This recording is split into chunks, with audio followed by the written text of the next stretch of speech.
بسم الله الرحمن الرحيم.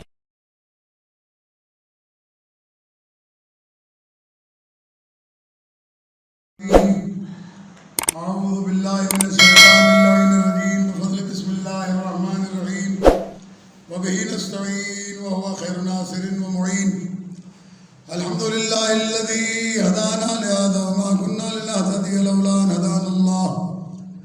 والحمد لله الذي هدانا لدينه الذي ارتضى وسبيله الذي اصطفى ونصرنا لما يوجب الزلفة لديه والوصول إليه فأمرنا لأداء فرض الجماعات وما وجب علينا فيها من الطاعات وقسمه لأهلها من العطاء في يوم الجزاء إنه هو العزيز الحكيم. اللهم صل على محمد وآل محمد أوصيكم بعباد الله ونفسي بتقوى الله. أما بعد فأعوذ بالله من الشيطان الرجيم. بسم الله الرحمن الرحيم. إن الدين عند الله الإسلام. صلوات پڑھیں بابا بلند.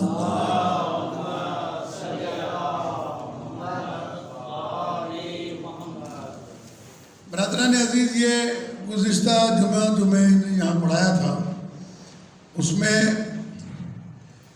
امام جعفر صادق علیہ السلام کا ایک فرمان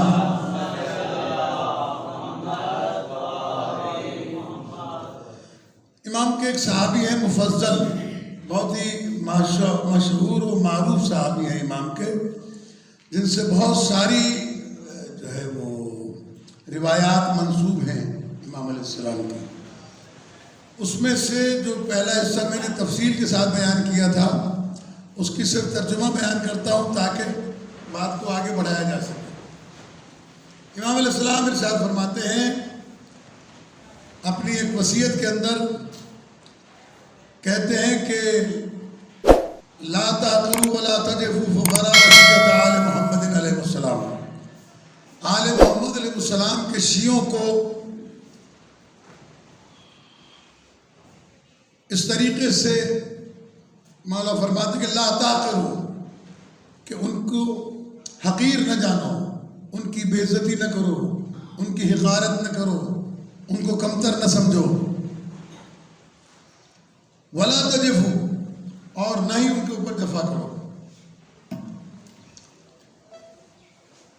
یہ جو شیعہ ہیں فقراء آل محمد ہیں، غریب ہیں، ان کے ساتھ نہ جفا کرو اور نہ ہی ان کے ساتھ وَأَلْطِفُوهُمْ، اور ان کے ساتھ لطف والا معاملہ کرو، مہربانی والا معاملہ کرو. وَآتُوهُمْ مِنَ الْحَقِّ الَّذِي جَعَلَهُ اللَّهُ لَهُمْ فِي أَمْوَالِكُمْ، اور جو تمہارے مال میں اللہ نے ان کا حق رکھا ہے وہ بھی ان کو دو. وَأَحْسِنُوا إِلَيْهِمْ، اور ان کے ساتھ احسان کرو، نیکی کرو.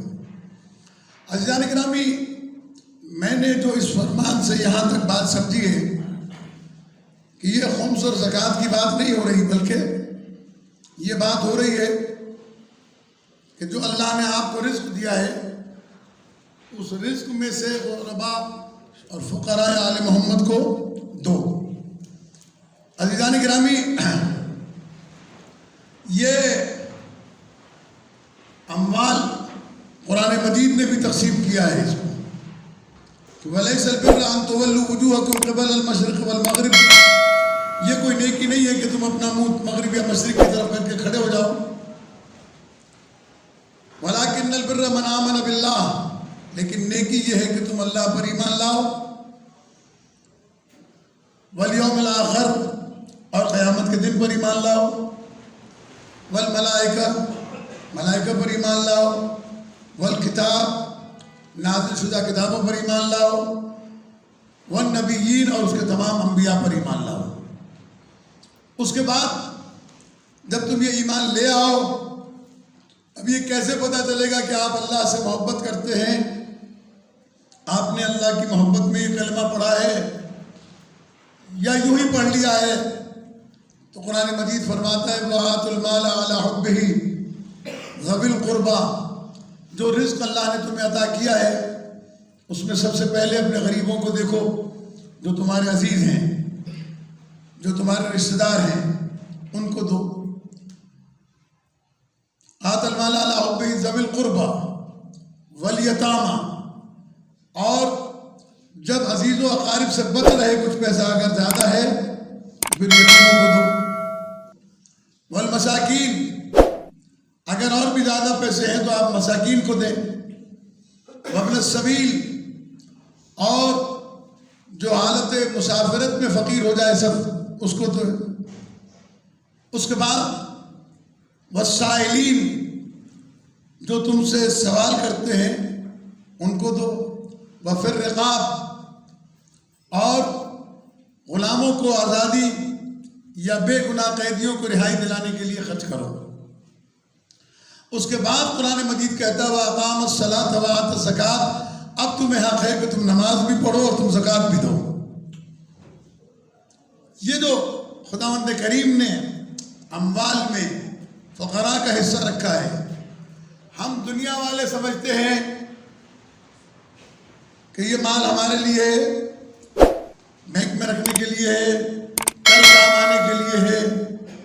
حالانکہ میں اس وقت تو بہرحال بہت زیادہ دیکھ رہا ہوں کہ جن لوگوں نے مال جمع کیا ہے، بہت زیادہ مالدار لوگ ہیں، ان کے زیادہ تر پیسے اسپتالوں میں خرچ ہوتے ہیں۔ آغا خان چلے جائیں 2-3 لاکھ روپے چٹ، لیاقت نیشنل میں چلے جائیں 2-3 لاکھ روپے گئے۔ عزیزان گرامی، اگر ہم واقعاً پروردگار عالم کی خوشنودی کی خاطر اللہ کے دیے ہوئے رزق میں سے اپنے عزیز و اقارب اور رشتہ دار غرباء و مساکین و سائلین کو دیں، اس وقت فقراء کی تعداد بہت زیادہ ہے۔ بازار میں آپ نکلتے ہیں تو گاڑی سے اترتے بعد میں ہیں، چاروں دروازوں کے اوپر فقیر آ جاتے ہیں۔ ہماری ایک ہی صدا ہوتی ہے، فقیر کہتا ہے اللہ کے نام پہ دو، ہماری صدا ہوتی ہے بھائی معاف کر۔ یہ ہماری پلٹ کے جواب دیتے ہیں، جبکہ یہ جواب جائز نہیں ہے ان لوگوں کے لیے جن کو اللہ نے دیا ہے۔ آپ ضروری نہیں ہے کہ 150 روپے دیں، 5 روپے کے سکے کرا کے جیب میں ڈال لیں۔ نہیں معلوم اللہ کا راہ میں یہ دیا ہوا آپ کی کن کن مصیبتوں اور بیماریوں کو ٹال دے گا۔ کوئی فرق نہیں پڑتا اس سے۔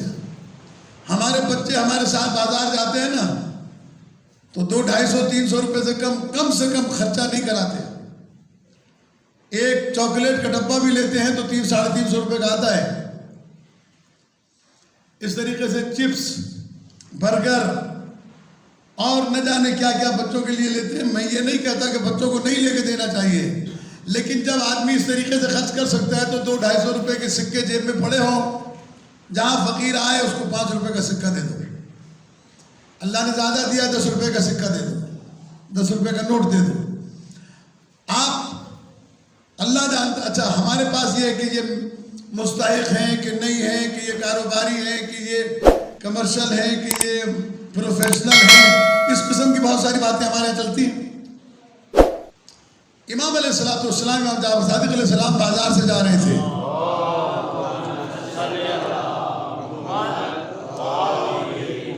امام علیہ السلام کے کچھ ساتھی امام کے ساتھ میں تھے۔ کسی فقیر نے صدا لگائی کسی ایک ساتھی کے پاس، آگے پیچھے ہوتے ہیں نا بازار میں، تو اس نے کہا بھائی معاف کر، آگے چلا گیا۔ امام علیہ السلام نے پوچھا کہ فقیر نے تجھ سے پیسے مانگے تھے کیوں نہیں دیے تم نے؟ کہا مولا میری جیب میں بہت چھوٹا سا سکہ پڑا تھا، آج کل کے حساب سے کہیں کہ بھائی 2 روپے کا یا 1 روپے کا سکہ پڑا تھا، اس لیے مجھے شرم آئی دیتے ہوئے۔ امام نے فرمایا خالی ہاتھ لوٹانا تو اس سے بھی زیادہ شرم کی بات ہے۔ وہ چھوٹا سکہ دیتا تو صحیح، خالی ہاتھ لوٹا دیا تو نے اس کو اس لیے کہ چھوٹا سکہ تھا۔ عزیزان گرامی، اسی طریقے سے میں کئی بار عرض کر چکا ہوں، اس کو پھر سنیے۔ چھٹے امام جعفر صادق علیہ السلام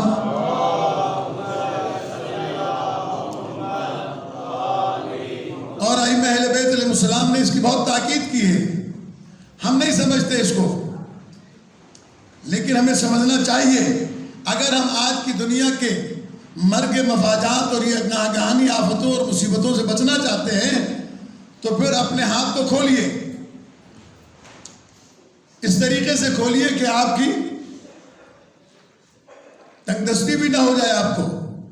پیغمبر اکرم کے پاس ایک آدمی آیا، کہنے لگا یا رسول اللہ میں جوان ہوں، تاجر ہوں، اللہ نے مجھے بہت سارا مال دیا ہے، بہت ساری مجھے جو ہے وہ اللہ تبارک و تعالیٰ نے نعمتوں سے نوازا ہے، اب میں اللہ کی راہ میں خرچ کرنا چاہتا ہوں، لیکن مجھے یہ نہیں معلوم کہ مستحق کون ہے اور مستحق کون نہیں ہے، مستحق جاننا چاہتا ہوں۔ تو سرکار ختم مرتبہ نے ارشاد فرمایا جو مستحق ہے اس کو بھی دو، جو مستحق نہیں ہے اس کو بھی دو۔ کیوں؟ سرکار ختم مرتبہ نے نسخہ مکمل بتایا۔ یہ انبیاء کرام اور ائمہ اہل بیت علیہ السلام آدھا نسخہ نہیں بتاتے، مکمل فرمایا مستحق کو بھی دو، جو مستحق نہیں ہے اس کو بھی دو، پھر تمہیں اللہ پلٹ کر وہ بھی دے گا جس کے تم مستحق ہو اور تمہیں وہ بھی دے گا جس کے تم مستحق نہیں ہو۔ صلوات بھیج دے بابا بلند محمد۔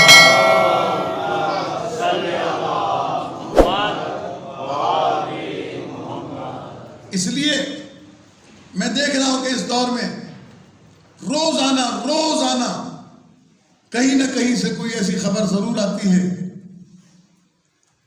اخبارات بھرے پڑے ہیں، ٹی وی میں دیکھتا نہیں ہوں تو جو نیوز مجھ تک پہنچتی ہے اس میں دیکھ رہا ہوں کہ اکثر نوجوان اسپتال گئے مر گئے، گاڑی سے تھوڑی سی ٹھوکر لگی مر گئے، اسپتالوں میں پڑے ہوئے ہیں، لوگ اپنے بچوں کی علاج معالجے کی دواؤں کے لیے بھیک مانگ رہے ہیں، ہمیں کچھ دے دو ہم بچوں کا علاج کرائیں گے۔ عزیزان اکرامی اس کے لیے امیر ہونا ضروری نہیں ہے، اگر آپ مزدور بھی ہیں نا تو یہ ایک ایسی تجارت ہے کہ اگر آپ نے فقراء کے حصے میں کچھ نہ کچھ ڈال دیا بہت ساری مصیبتیں ٹل جاتی ہیں۔ اس لیے کہ کہا گیا کہ الصدقۃ تطرد البلاء، صدقہ جو ہے بلاؤں کو ٹال دیتا ہے۔ حضرت داؤد علیہ السلام اپنے ساتھیوں کے ساتھ بیٹھے ہوئے تھے، ایک آدمی سر پہ لکڑیاں رکھے ہوئے جا رہا تھا، حضرت داؤد علیہ السلام نے کہا یہ مر جائے گا آج رات، اس کی موت ہے۔ صبح ہوئی، لوگوں نے دیکھا وہ زندہ ہے، آ گئے حضرت داؤد علیہ السلام کے پاس، کہنے لگے آپ نے تو کہا تھا یہ رات کو مر جائے گا، یہ زندہ ہے۔ کہا چلو میرے ساتھ۔ اس کے گھر گئے تو وہ پلال جس پر اس کا بستر بنا ہوا تھا، کہا اس کے اوپر سے چادر ہٹاؤ۔ چادر ہٹایا تو دیکھا اس کے نیچے کالا سانپ مرا پڑا تھا۔ حضرت داؤد علیہ السلام نے اس سے پوچھا کہ تو نے رات کو کیا کیا تھا گھر آ کے؟ کہا میں لکڑیاں لے کے جب گھر آیا تھکا ہارا تھا، بھوک بھی لگ رہی تھی، لیکن اسی وقت ایک فقیر میرے دروازے پہ آ گیا کہ میں بھوکا ہوں اللہ کے نام پہ کھلاؤ، تو میں نے اپنا کھانا اسے کھلا دیا تھا، کہا یہ اسی صدقے کی وجہ سے یہ سانپ مر گیا، تو بچ گیا۔ اس طریقے سے بہت ساری چیزیں ہیں، اس چیز کو اپنے سامنے رکھیں۔ نماز ضرور پڑھیں۔ بہت سارے لوگ ہمارے یہاں ایسے عبادت گزار ہیں کہ جو نماز شب بھی پڑھتے ہیں، پنجگانہ نماز بھی پڑھتے ہیں، روزہ بھی کوئی نہیں چھوڑتے، واجبات بھی سارے ادا کرتے ہیں، مستحبات بھی، لیکن انتہائی درجے کے کنجوس اور بخیل، شوم، چمڑی بنے دمڑی نہ بنے۔ اور اللہ کو بخیل انسان پسند نہیں ہے۔ شیخ سعدی کا مشہور شعر ہے جو کسی حدیث کے نتیجے میں ہی ہے کہ بخیلر بھوت زاہد بیروبر بہشتی نباشت بحکم خبر۔ اگر بخیل آدمی زمین اور پانی، سمندر اور زمین کے چپے چپے پہ عبادت کرے، اگر وہ بخیل ہے تو جنت میں نہیں جا سکتا، اس لیے کہ اللہ نے کنجوس آدمی کے لیے جنت حرام قرار دی۔ ہم سمجھتے ہیں کہ ہم نے پیسہ بچا لیا، بچتا نہیں ہے، بچتا صرف وہی ہے جسے آپ نے اللہ کی راہ میں دیا ہے، بچتا وہی ہے جسے آپ نے خدا کی راہ میں خرچ کیا ہے۔ آپ کے عزیزوں میں اگر کوئی غریب نہیں ہے باہر دیکھیں، لیکن سب سے پہلے اقربا.